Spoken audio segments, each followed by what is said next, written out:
Radyo! Huwag mo sabihin radyo! Sabihin mo! Sabihin mo! Energy! Energy!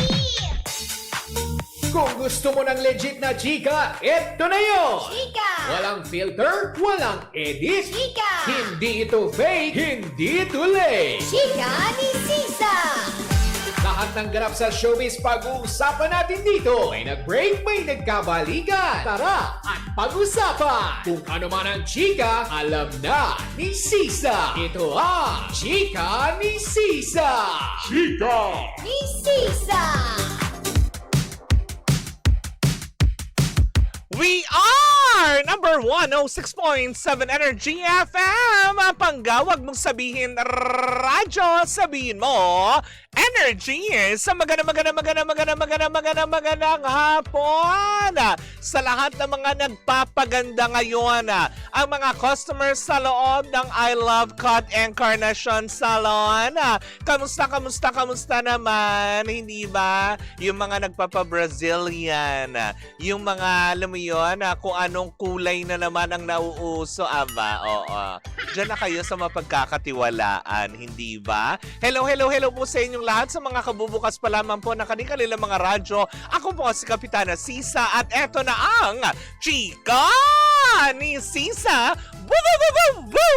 Isang magandang hapon din. Syempre sa lahat pa rin po ng mga nakatutok via our digital platforms on Facebook, TikTok, and of course sa ating mga team replays na mga nanonood on our YT channel sa Energy FM 1067 sa mga kayong panig ng mundo at ng Pilipinas.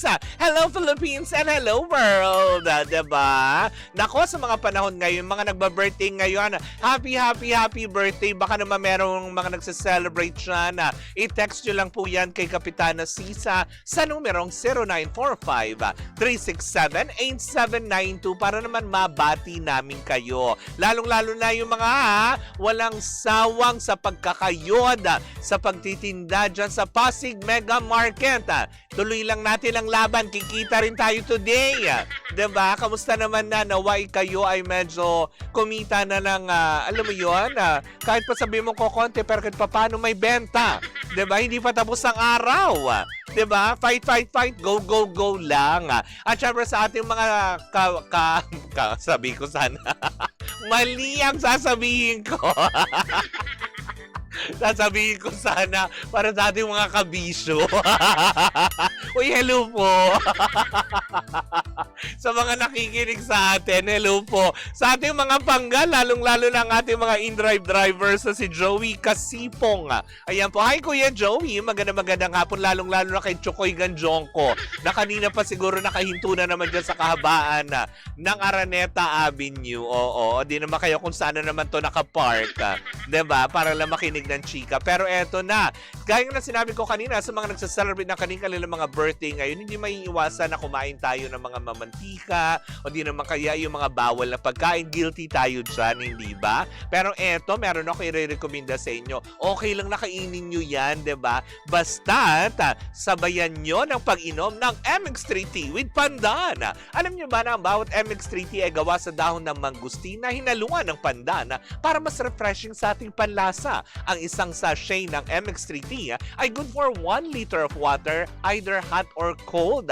Maaari rin dagdagan ng lemon or honey for added flavor para sa buong pamilya. Alam nyo ba na ang pag-inom ng MX3 Tea ay makakatulong para ma-detoxify o malinis ang ating katawan from any toxins. Kaya hindi ka na magigilting kumain ng lechon, ng mga isaw, ng mga tawag dito, chicharon bulaklak, yan.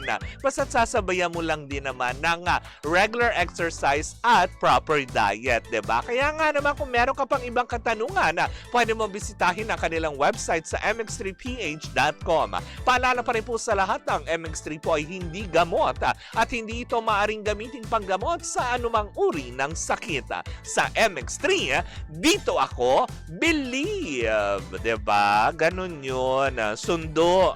Sabi niya ganun, sundo ako. Sundo na iya, terminal. Aba, nasa terminal 1 ka naman ngayon, Chokoy Ganjong ko. Diba? Sabi niya, totoo. Si Jeff Tads Oliveros. Hi, Jeff! Kamusta naman, diba? Si Cleo Charota. Pero eto na, tumungo na tayo sa unang chika! Nakakaloka, bagamat alam naman natin lahat na maayos na po at nakapag-usap na ng masinsina na si Vice Ganda at si Kim Chu, 'di ba? Dahil sa usaping alam mo, nakalimutan lang siyang mabanggit nung katatapos lang over the weekend ng First FAMAS parang Broadcast Arts Award ba 'yon? 'Di ba? Na halos pasalamatan nga ni Vice Ganda ang buong family, ang buong cast, 'di ba? Si Kim Chu hindi man lang nabanggit. Bagay na nag-react yung mga tao, pilit pa rin silang pinagsasabo ngayon. Nag-usap naman na yung dalawa, humingi na ng tawad si Meme Vice, kinalunisan noon. Doon sa programa ng Showtime, humingi siya ng tawad kay Kim at binati din naman niya ito at ang buong Showtime family. Ngayon, sinasabi nung iba na, kaya pala siguro ito yung dahilan kung bakit umalis si Kim Chu sa Showtime. Oo, umalis. Tama kayo nang narinig. Umalis si Kim Chu ng Showtime pansamantala dahil meron yatang ASAP Australia na magaganap at kasama ata si Kim Chu doon. 'Di ba? Hindi lang si Kim Chu, parang namata ko nga doon sa airport, nandoon sila Donnie Pangilinan, Robbie Domingo, parang kasama niyang umalis si Paolo Abelino. 'Di ba? May gagawing show kaya pansamantala muna kasi parang the other day nga ba umalis. Correct me if I'm wrong Kasi marami ang nakakita naman at all over social media ito nang magkita si Kim Chu at si Paolo Abelino sa airport mismo kung saan nga naman dadalhin sila hindi ng team ni Jessica Soho kung hindi ng ASAP sa Australia. Dahil magkakaroon sila doon ng show. Kaya doon sa mga patuloy na umiintriga sa kanila, 'di ba? Kasi nga bakit nga ba? Ano nga bang pinagmulan nito? Na dahil nga doon sa pagkaligta lamang, 'di ba? Hindi naman siguro sinasadya ni Meme Vice na makalimutan. Dahil sabi nga ni Meme Vice, kung meron man din mambabash sa kanyang numero 1, yung mga kamag-anakan niya, dahil hindi nga din niya napasalamatan ng nanay niya, 'di ba? Na nakakaloka. Bagay naman na hindi naman daw ito parang kinatuwa ng ilang mga supporters si Kim Chu at talaga nga naman binomba ng kung ano-ano kung anong salita si Meme Vice Ganda hanggang si Meme na sabi nga niya meron na siyang mga komento at hindi pinalagpas, 'di ba?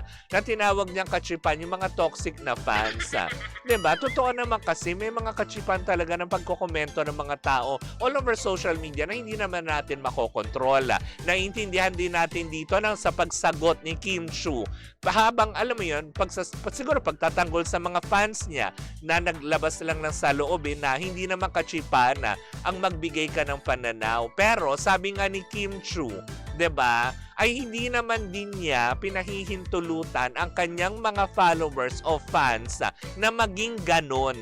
'Di ba? Na maging ganon ka-toxic, na maging ganon. Ibig sabihin na marunong siyang sumaway ng kanyang fans. Ganon din si Meme Vice, 'di ba? Sa kanyang mga little ponies, kinokol niya yung mga attention ng mga supporters niya kapag ito ay nagiging toxic na on social media. Ganon dapat, 'di ba? Pag may followers ka, dapat ikaw ang sumasaway sa mga followers mo at hindi mo hinahayaan. Bakla, may hugot? Wala! Kay Kim Chu tayo, tsaka Vice Ganda ang pinag-uusapan. Sabi niya, baka naman nakalimutan lang talaga ni Meme Vice. Oo nga, di ba, banggitin si Kim. Sa sobrang dami ng host, siguro iniisip din ni Meme, baka naman nabanggit na niya of all the names, di ba? Wala naman siguro sa kanya na intention na hindi banggitin. Pero gaya nga na sinabi ko, sila po ay nag-uusap na po ng maayos. Wala na po tayong dapat pang kumbaga parang ipangamba na baka merong samaan ng loob. Wala. Dahil okay lang naman sila ngayon. As of now, hindi ba? Sabi niya, napaka-pretty naman ng ibang ay, nako. ng ibang fans. Kasi parang yun lang. O, di ba, na Hindi, totoo naman. Kasi, di ba, oo, naiintindihan natin kasi idolo nila yung pagtatanggol talaga nila yon. Pero, meron din naman tinatawag na pagiging makatao, sibilisado, di ba, na hindi mo kailangan magpaka-barbaric na kung ano-ano nang sasabihin mo tungkol doon na wala pa naman din tayong katulad niyan alam sa totoong nangyari. Eh, nung kinalunisan, di ba, nung nagsama sila sa show, di ba, agad naman na nag-apologize si Meme Vice kay Kim. So, nakapag-usap naman din sila. So, ngayon, yung paglisan ni Kim Chiu sa Showtime, hindi ibig sabihin ay sumama ang kanyang loob. Hindi. Lumisan siya pansamantala dahil nga sa show ng ASAP. Diba? Na isa siya sa mga naimbitahan na para mag-perform sa ating mga kababayan, OFWs natin mga kababayan. Saludo ko sa ating mga OFWs na kababayan. Ano? Kahit pa nasa ibang bansa sila, patuloy nilang pinaglalaban at winawagaywaya ang ating bandila. Diba? Pinaglalaban pa rin nila ang karapatan ng mga taong naiwan dito sa ating bansa. Tama? Diba? Maricel, ano to? Merced Opia. Wow, very beautiful. O, diba? Yung iba nga dyan wala na ngang fans. Siya pa mismo ang naninira sa kapwa. Hoy! Ayan na natin. Ang tawag kasi sa mga ganon, delulu. Ay! Naku, grabe. Pagmumula na naman to ng kung ano. Ayoko na nga mag-talk. Sabi nga, the more talk, the more mistake. Ba't tawa ka ng tawa dyan, Chief Lore? Diba? Kasi alam mo na nga, diba, na katulad niya na marami naman din na nagsasabi, there are moments talaga na hindi mo rin naman maiiwasan, katulad ni Meme, na pumitik, diba? Para lang i-call out yung certain na mga tao. Pero ang kinaganda kay Kim Chiu, diba? Tsaka kay Meme, lalo pa ngayon kay Kim, 'di ba? Parang nagsabi na rin siya yata na parang tama na, 'di ba? Tama na yung pambabashing, tama na. Ganun ang dapat. Yung marunong kang sumaway. Hindi yung hahayaan mo, 'di ba? Yung mga ganun. 'Di ba? Tama naman din. Pero naku, kung saan na mapapunta ito. Kim Chiu at Vice Ganda ang pinag-uusapan natin. Hindi, yun lang naman din. Kaya nakaka-proud yung mga ganong artista na alam nila paano sawayin yung kanilang mga supporters, 'di ba? Tulad ni Kim tsaka ni Vice, 'di ba? Hindi nila ito-tolerate yun. Hindi porket, alam mo yun, tagahanga kita, hindi nila i-call out yung attention, lalo pat kung alam nila na nakakasakit na ng ibang tao. And which is true naman, ganun naman talaga dapat, 'di ba? Anyways, nako, yan po muna ang ating unang chika sa ating pagbabalik. Isang umatigabong chikahan na naman ang daladala ng napakagandang bakla. Wow! Agree ba ang lahat ng mga taga I Love Cut Incarnation? Hello mo sa inyong lahat, sabi niya, haha, na real talk. Hoy, Daryl Bukonaga, wag ka mang intriga. Diba? Tapos na yun. Anyway, sa ating pagbabalik, ating pag-uusapan Raisa Sinon. Hoy, ano ba yun? Si Raisa May Dizon. Binabatikos daw dahil nga daw sa pag-follow nga ba sa account ng anak ng dating Pangulo Rodrigo Duterte na si Kito Duterte sa Instagram. Oh my God. Well, sama-sama natin makatutukan yan sa pagbabalik ng Chika ni Sisa. Woo! At tuloy-tuloy pa rin po ang ating tugtugan. Dito po lamang yan sa number 106.7 Energy FM. Pangga, wag mong sabihin radyo, sabihin mo Energy.